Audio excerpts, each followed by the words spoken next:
Le rire de mon frère résonna dans le salon de nos parents tandis que mes cartes de visite jonchaient le parquet. Sérieusement, Elisabeth, consultante en innovation stratégique? Arrête de faire semblant d'être ce que tu n'es pas.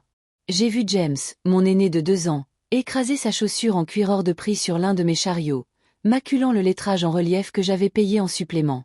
À 32 ans, il était l'incarnation même de ce que notre famille considérait comme la réussite. Un nouveau cadre chez Meridian Technologies, l'une des entreprises technologiques à la croissance la plus rapide de Seattle. Ces cartes coûtent de l'argent, James, dis-je doucement en me penchant pour ramasser les restes épars de mon identité professionnelle. De l'argent que tu ne peux pas te permettre de gaspiller, dit-il avec un sourire narquois en ajustant sa Rolex.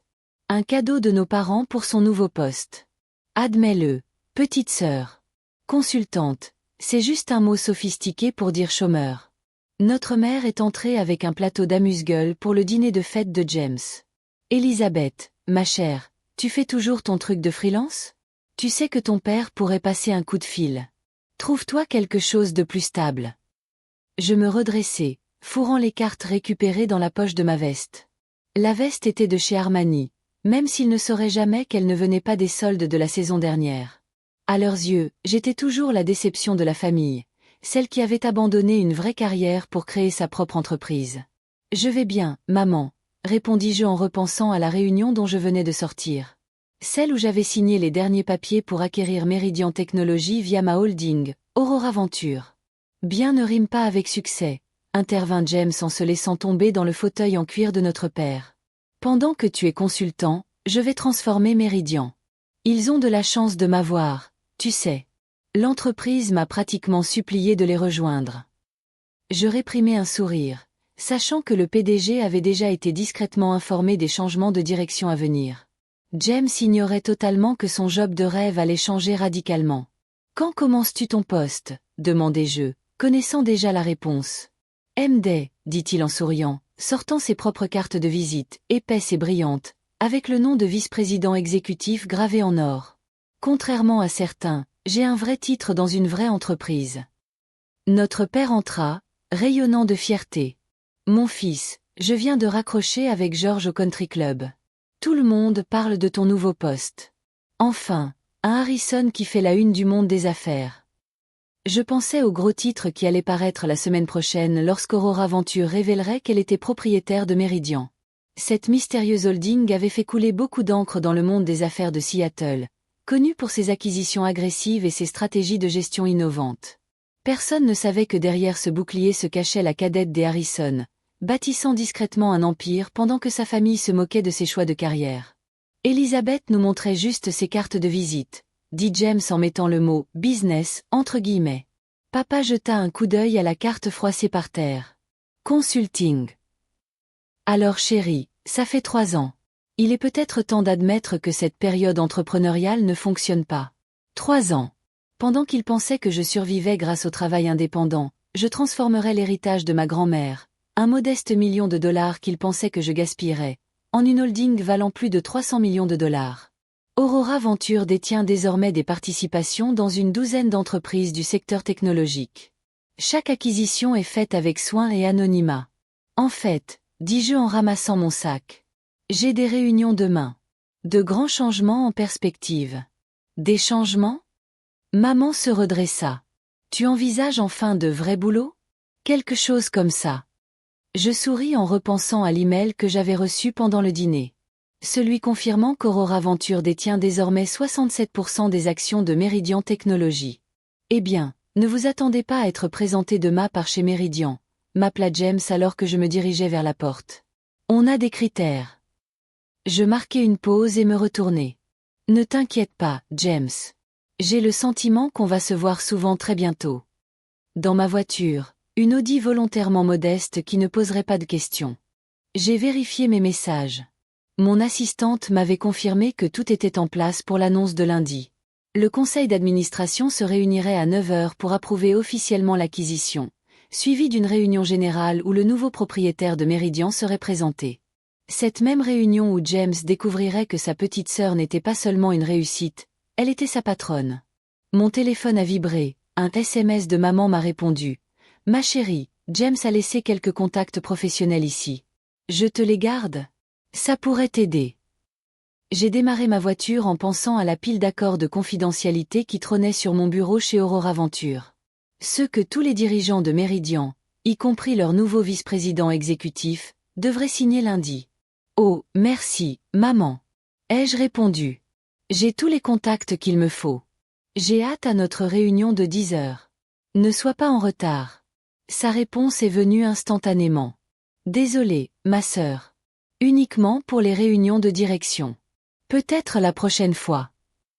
Je suis sortie de la Bentley et j'ai ajusté ma veste. Les agents de sécurité se sont mis au garde à vous. Ils avaient été informés du véritable propriétaire de leur entreprise. La réceptionniste s'est levée d'un bond. Bienvenue, mademoiselle Harrison.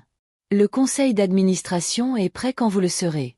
Il est temps de montrer à ma famille à quoi ressemble le véritable succès. À 9h55 précise, je me tenais dans les coulisses de l'auditorium principal de Meridian, écoutant les conversations animées des 500 employés. À travers le rideau, j'ai aperçu James au premier rang, en train de tenir la cour avec nos parents.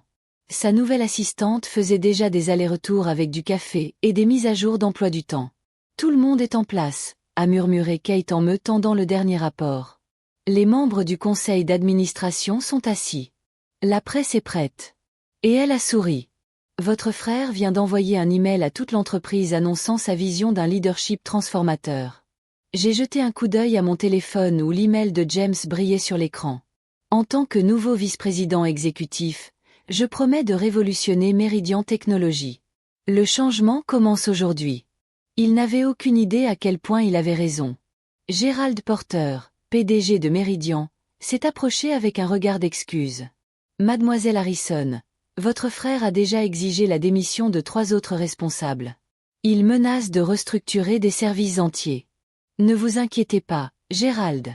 Je le lui ai assuré. La restructuration aura lieu, mais pas comme il imagine. À 10 heures précises, Gerald monta sur scène. L'auditorium se tut, à l'exception de James qui murmura à haute voix à nos parents. Regardez ça. Porter va probablement annoncer ma première initiative majeure. Bonjour, Meridian Technologies. Comment ça Gerald? Comme vous le savez, notre entreprise a connu des changements importants récemment. Aujourd'hui, j'ai l'honneur de vous présenter celui qui nous guidera vers l'avenir, le propriétaire d'Aurora Venture et notre nouvel actionnaire majoritaire. J'ai regardé James se pencher en avant, s'attendant probablement à l'arrivée d'un riche homme d'affaires. Veuillez accueillir notre nouvelle propriétaire issue, Elizabeth Harrison. Le silence fut total lorsque je montai sur scène. Au premier rang, la tasse de café de James lui glissa des doigts et se brisa au sol. La main de notre mère se porta violemment à sa gorge. Le visage de papa est passé du rouge au blanc en quelques secondes. Merci, Gérald. J'ai pris place à la tribune. Pour ceux qui ne me connaissent pas, je suis le fondateur et PDG d'Aurora Venture. La semaine dernière, nous détenions 67% de Meridian Technologies. Le public a chuchoté. Des téléphones ont surgi partout, immortalisant l'instant. Au premier rang, James semblait avoir oublié comment respirer. Certains d'entre vous ont peut-être reçu un email ce matin sur le leadership transformateur. J'ai continué d'apprécier la façon dont James s'est enfoncé dans son siège. Cette transformation commence maintenant, mais peut-être pas de la manière dont certains l'attendaient. J'ai cliqué sur la première diapositive de ma présentation, montrant le portefeuille d'entreprises technologiques prospères d'Aurora Venture. Sous notre direction, Meridian modernisera son infrastructure, étendra sa présence sur le marché, et surtout, j'ai marqué une pause, croisant le regard de James, éliminera les structures de gestion obsolètes qui privilégient les titres au talent. Notre père s'est levé, la voix tremblante. Voilà. Sécurité, ai-je dit calmement. Veuillez escorter toute personne non salariée hors de l'auditorium. Nous discutons de sujets confidentiels concernant l'entreprise. À l'approche des agents de sécurité, James s'est levé d'un bond. Vous ne pouvez pas faire ça. Je suis vice-président exécutif. En fait, j'ai cliqué sur la diapositive suivante présentant le nouvel organigramme. Ce poste a cependant été supprimé lors de notre restructuration. J'ai entendu dire que le service informatique cherchait un analyste junior. Tu as bien suivi ce cours de codage à l'université, non? Mais mon bureau, mes cartes de visite, James Stamar, devront être débarrassés avant midi. J'ai terminé la politique de l'entreprise concernant les licenciements.